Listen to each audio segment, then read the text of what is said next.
بسم الله الرحمن الرحیم. د محمد بن قاسم داستان درنو اوریدونکو 450مې برخه مو هرکلی کوم. د سلیمان هندي د ماسخوتن له لمانځه نه وروسته کله چې محمد بن قاسم خپله استوګنځي ته ننوته، یزید بن ابو کبشه ورباندې غږ وکړ. خالد، زبیر او بهیم سنګ هم له ابو کبشه سره وو. محمد بن قاسم په دروازه کې ودرېد او هغو ته یې وکتل. یزید چې ورنږدې سو، خالد، زبیر او بهیم سنګ یې رخصت کړل. د محمد بن قاسم لاس یې په لاس کې ونیو او دواړه کوټې ته ننوتل. په کوټه کې مشال بلېده. علي په کرسۍ ویده سوی و. محمد بن قاسم یزید ته په یوه کرسۍ د کېناستلو اشاره وکړه. ویې ویل: د دې هلک له ما سره ډېره مینه ده. دی هم په برهمن آباد کې بندي و. یزید وموسکل. ویې ویل: په دې خاوره داسې څوک شته چې له تا سره یې مینه نه وي؟ محمد بن قاسم په څوکۍ له کېناستلو سره د موضوع د بدلولو لپاره وویل: ما غوښتل چې له سند نه د تلو نه وړاندې تا ته د دې ځای ټول حالات بیان کړم. اراده مې وه چې سهار وختي تا ووینم، خو دا ښه وسول چې ته پخپله راغلې. یزید وویل: زه تا ته د سند د حالاتو د پوښتنې لپاره نه یم راغلی، زه تا ته د دې لپاره راغلی یم چې ته به همدلته پاتې کېږې. محمد بن قاسم ځواب ورکړ: ستا د همدردۍ نه مننه، خو زه د امیرالمؤمنین د حکم نه سرغړونه نسم کولی.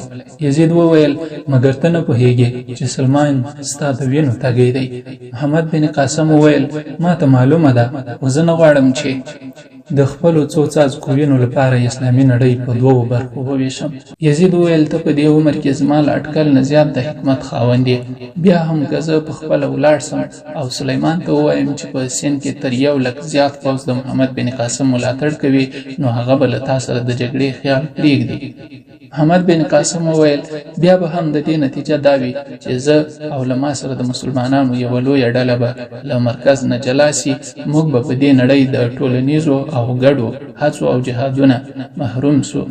زه تا ته د دې ټکي ودل لازم نه بولم چې د نړۍ ډېر لوی لوی ځواکونه ګډ وډ او د یوه مرکزیت نه درلودلو ډوب کړل. یزید وویل: ما ته له لمانځه نه د مخه د ارور د مخورو یو هیات راغلی و. هغوی ویل چې له موږ نه خپل دیوتا مه لرې کوئ. که سلیمان له تا سره څه بد سلوک کې وکړي، نو دوی به ټول هندوستان د هغه پر خلاف وپاروي. محمد بن قاسم وویل: ته د دوی غم مه کوه، زه به یې وپوهوم.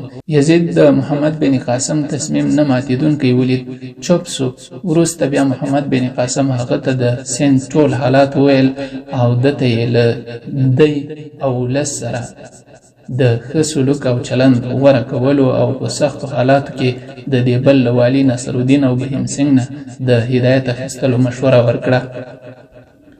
یزید له ځایه جګ سو. ویې ویل: زه تا ته یوه بله خبره کول غواړم، او هغه دا چې تاسې د سلیمان د حکم د تعامل لپاره دلته زولنې مه اچوئ او پرېږدئ، اصرار مه کوئ. پر دې به د زرګونو مسلمانانو زړونه زخمی سي او امکان لري خلک پرې وپارېږي.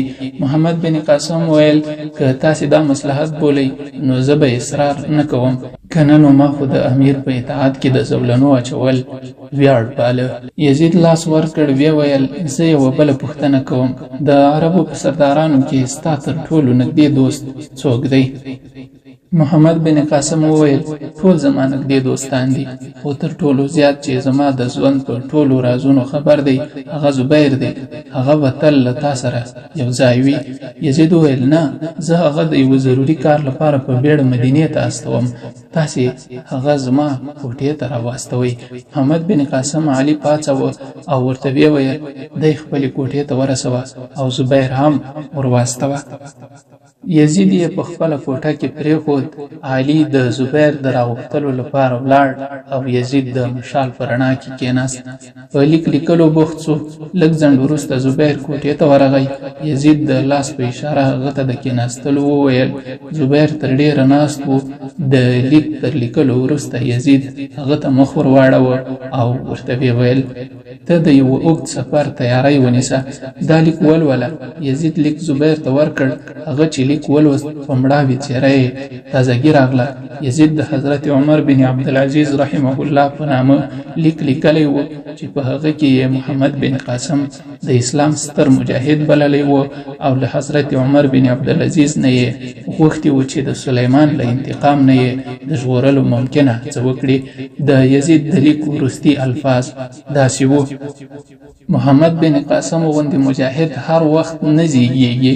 ما په ژوند کې ډیر لوی خلک لیدلی دي خو د دې زلمي د عظمت سم اټکل نسم کولی چې په 11 کلنۍ کې سند فتح کړ او اوس د 1,12,000 سرخندویانو په موجودیت کې په خوښۍ د امیر د اطاعت لپاره زولنو اچولو ته چمتو دی. محمد بن قاسم د اسلامي نړۍ په بدن کې یو داسې زړه دی چې هر ټکان یې زما غوندې انسانان د ټول عمر له ریاضت او عبادت نه ارزښتناک دي. ته اسلامي نړۍ د یو نه جبرانېدونکي زیان څخه ژغورلی سې. زبیر چې لیک ولوست یزید ته یې وکتل او ویې پوښتل: ستا باور دی چې هغه به په سلیمان اثر ولري؟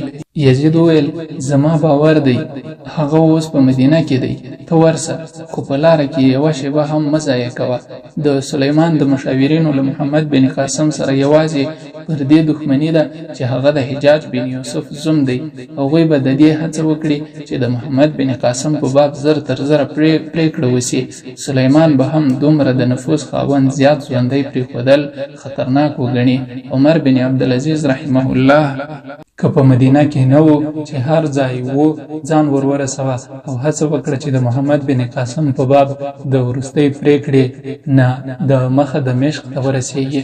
زما په نظر دا د ټول هندوستان تر فتح مهم دی. زبیر جکسو ویل: زه هم دا اوس روانېږم.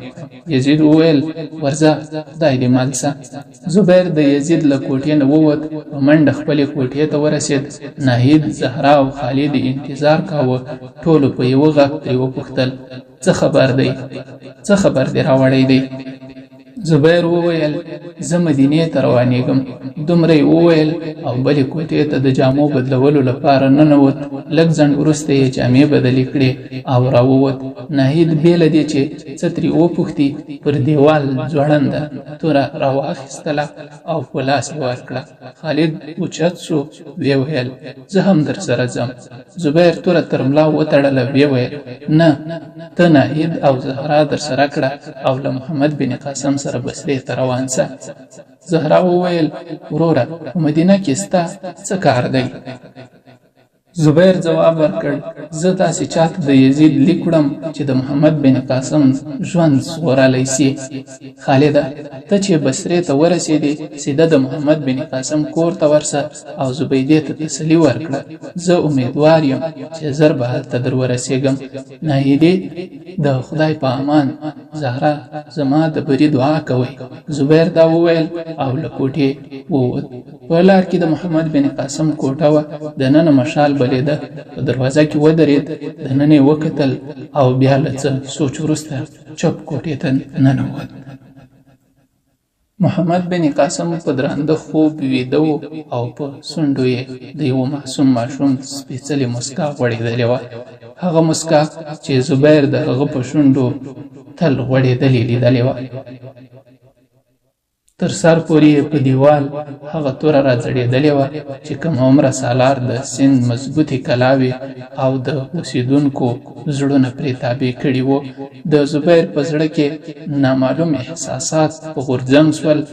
سترګو کې اوښکې راغلې او پرېږدېدونکي غږ یې ورو غږ کړ: زما وروره، زما دوسته، زما سالاره، خدای دې مل شه. له محل نه د وتلو په وخت زبیر خپل ویرېدلي زړه ته په وار تسلي ورکوله او ویل یې: نه، موږ به یو ځل بیا هم خامخا سره ګورو.